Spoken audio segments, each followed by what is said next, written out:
L'encre invisible sous sa peau.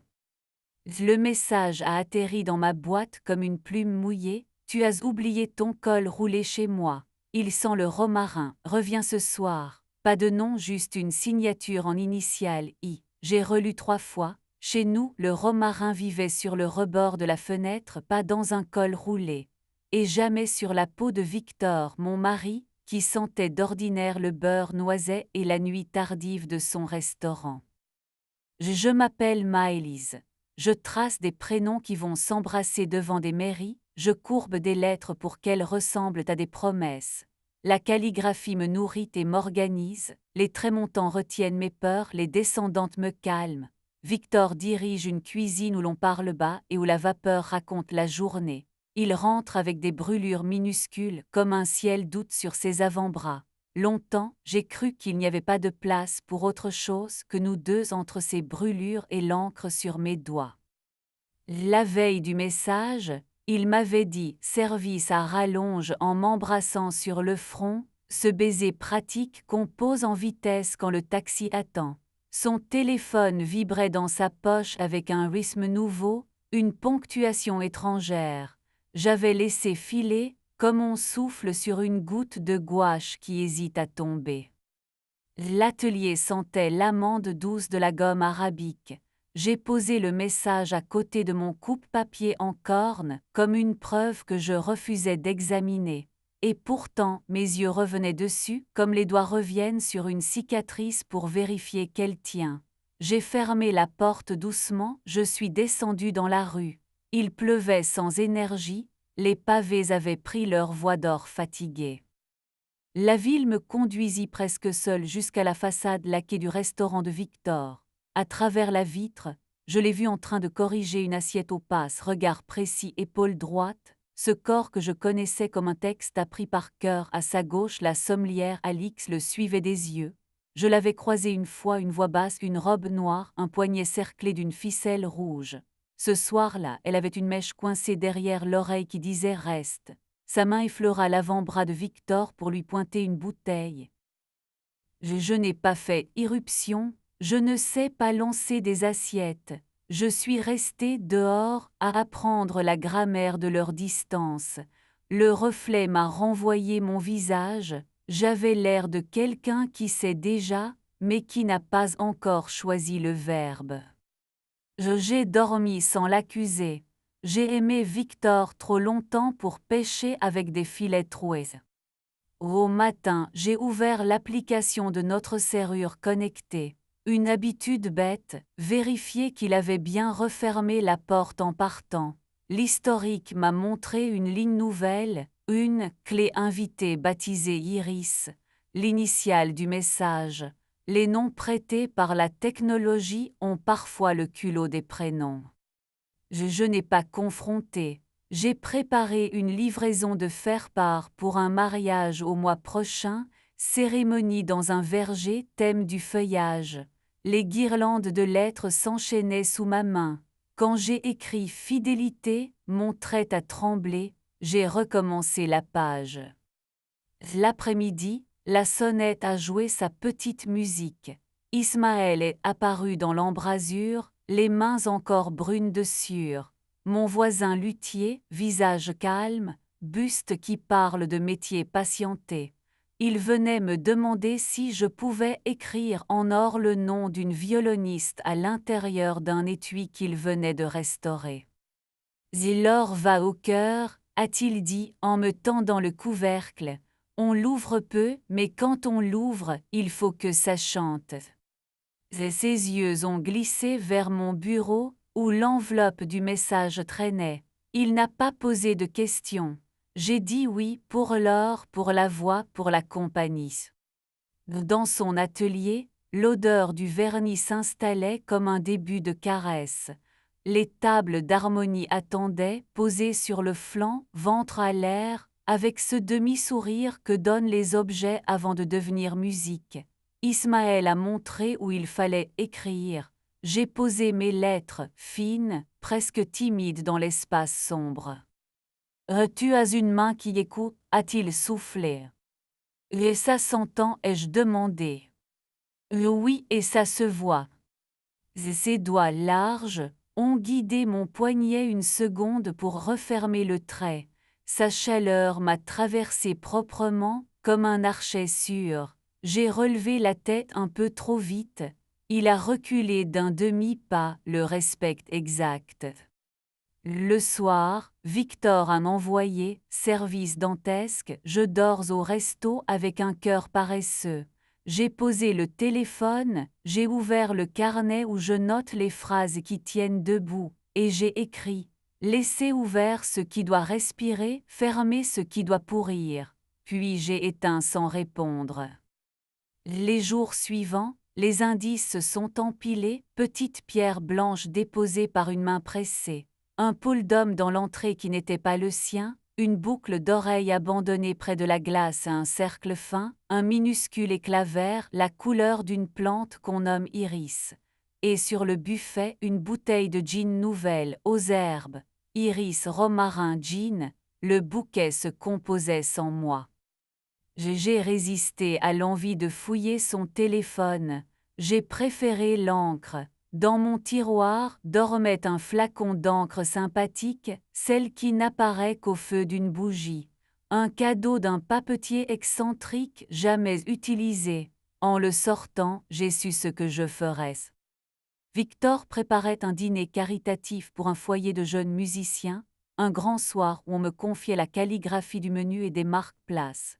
Je passerais des jours à courber des initiales sur du vélin ivoire.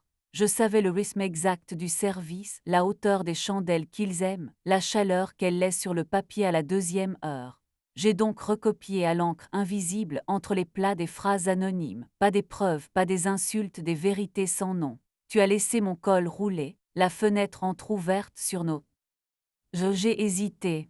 Puis j'ai ajouté, devant le dessert, une seule ligne écrite en clair, en or, « Choisir, c'est une politesse ». Je n'ai pas signé. Et Ismaël m'a vu préparer les cartes un soir, au ralenti, la langue au bord des dents, cette concentration de chirurgien que la peur aiguise. « Tu ne veux pas te salir les mains » a-t-il dit doucement. Je veux l'obliger à regarder les siennes. Il a hoché la tête, ses mains ont frôlé les miennes sans les prendre. J'ai senti dans mes paumes une réponse que je croyais perdue. Il a posé sur le rebord de ma table un petit flacon d'essence de Terry Benson. Pour effacer, si tu le regrettes, a-t-il souri, ou pour nettoyer le pinceau quand tu auras terminé. Le soir du gala, j'ai mis une robe simple en crêpe noire. J'ai attaché mes cheveux en bas. Ismaël m'a envoyé « Si tu t'étouffes, ma porte est là ». Victor flottait dans le salon comme un capitaine qui maîtrise encore la mer. Il a posé sa main au creux de mon dos. Sa paume, qui d'ordinaire me rassurait, m'a soudain semblé lourde comme une vieille promesse. Nous nous sommes installés. La salle s'est emplie d'un murmure prêt à applaudir. Les chandelles ont allumé les visages d'un même orangé flatteur.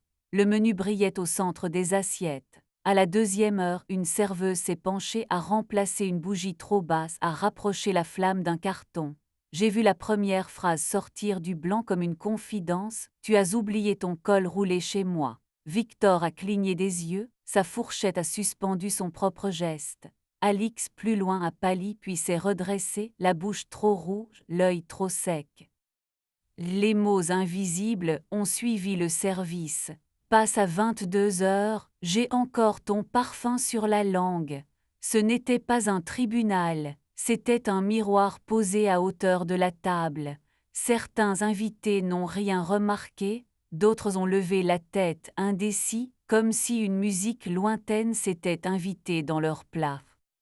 Devant le dessert, la phrase en or a pris sa place. « Choisir, c'est une politesse ». Victor m'a regardé enfin, non pas comme on inspecte une assiette, mais comme on se trouve sans recette. J'ai rebaissé les yeux. J'avais réussi ce que je voulais, jouer la scène sans détritus. Nous sommes rentrés à pied, l'air frais tranchant l'odeur de beurre et de vin. Au seuil, je lui ai tendu une enveloppe. À l'intérieur, un double de clé sans capteur, la nôtre d'avant, et un papier avec 3 lignes. Il y a une chambre d'amis prête, si tu veux dormir ici en attendant ta décision. Il y a un studio que tu peux prendre. Il y a nos silences que je refuse de transformer en mensonges. Dis-le-moi demain, pas plus tard. Il a posé sa main sur le chambranle. Qui a-t-il tenté? Et tu me demandes de faire les questions pour toi, ai-je demandé. Il a appuyé son front contre la porte. J'ai posé ma paume sur sa nuque, ce geste ancien. Il a soupiré, il a glissé sur le bois comme une pluie. Puis il a pris son téléphone, a écrit un message devant moi, a attendu la réponse, a lu, a effacé, a réécrit. Je n'ai pas demandé à qui. Sa fatigue m'est retombée sur les épaules. Je l'ai laissée où elle tombait. Il a fini par dire. Et j'ai besoin de dormir, ici, ce soir, seul, je crois, pour ne pas te toucher quand je ne sais pas ce que je touche. J'ai fait un lit net dans la chambre d'amis, une habitude du monde d'avant, j'ai dormi moi aussi dans un lit net. La nuit suivante, il a emporté un sac, il m'a embrassé sur la tempe, ce salut d'ancien combattant, il a dit je te dois mieux, j'ai répondu tu te dois mieux. Il a franchi la porte avec des épaules que je ne savais plus. Dans le vide qui a suivi, Ismaël a laissé la lumière du couloir allumée. Il passait parfois un thé dans une main, un violon à moitié verni dans l'autre. Nous parlions peu, avec les mots qui tiennent debout quand tout le reste apparaisse. Un soir, il a déposé le violon sur ma table et a demandé « Tu veux écouter de près ?»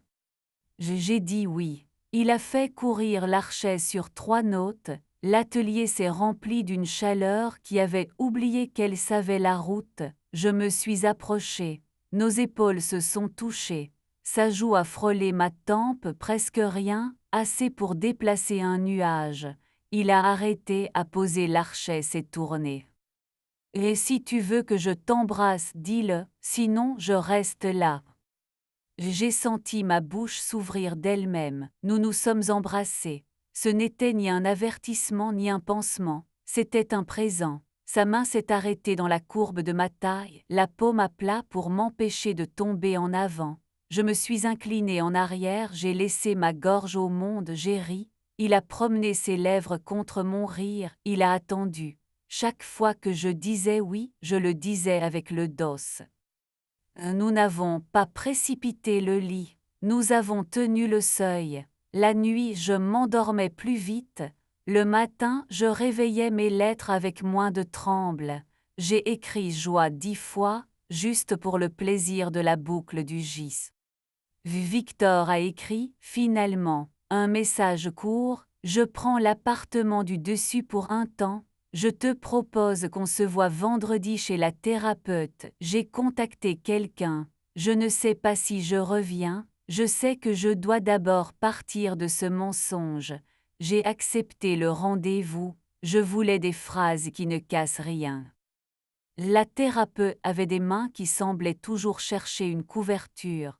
Elle a posé des coussins, a demandé des verbes. Victor a dit j'ai eu peur de m'éteindre. J'ai dit j'ai eu peur de n'être qu'une veilleuse. Nous avons tiré des fils patiemment. Je ne vous raconterai pas les séances, elles appartiennent à la partie de nous deux qui ne doit pas se donner en pâture. Je peux dire ceci, au bout, il y avait une table avec 2 chaises, et la possibilité de s'asseoir de nouveau sans se tenir les poignets.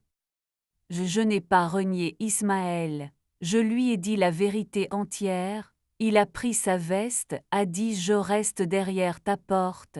Je ne partirai pas loin si tu fermes pour réfléchir. Ce soir-là, j'ai dormi seule. Je me suis réveillée avec l'envie claire de ne plus me tordre pour entrer dans des couloirs étroits. Les semaines ont pris une couleur de papier verger, solide, grain fin, agréable à la main. Victor venait parfois dîner sans parfum étranger sur la peau. Nous avons reparlé de son métier comme s'il ne s'excusait plus d'exister. Il me regardait écrire, je le regardais goûter. Un soir, il a posé sa main sur la table, paume ouverte. Et je ne peux pas te promettre d'être un homme neuf, a-t-il dit. Je peux te promettre de ne pas t'emmener dans des pièces où tu n'as pas la lumière. Et moi, ai-je répondu, je ne promets pas de te garder quoi qu'il arrive. Je promets de ne pas te perdre sans te prévenir.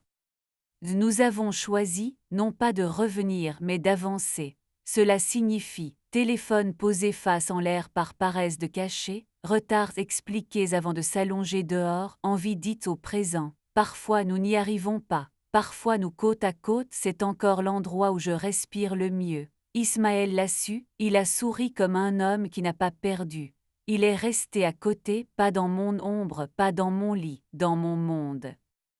Le jour où j'ai livré mes premiers menus depuis l'histoire de l'encre invisible, j'ai glissé dans l'un d'eux un mot qu'on offrirait au hasard, regardez avant de manger.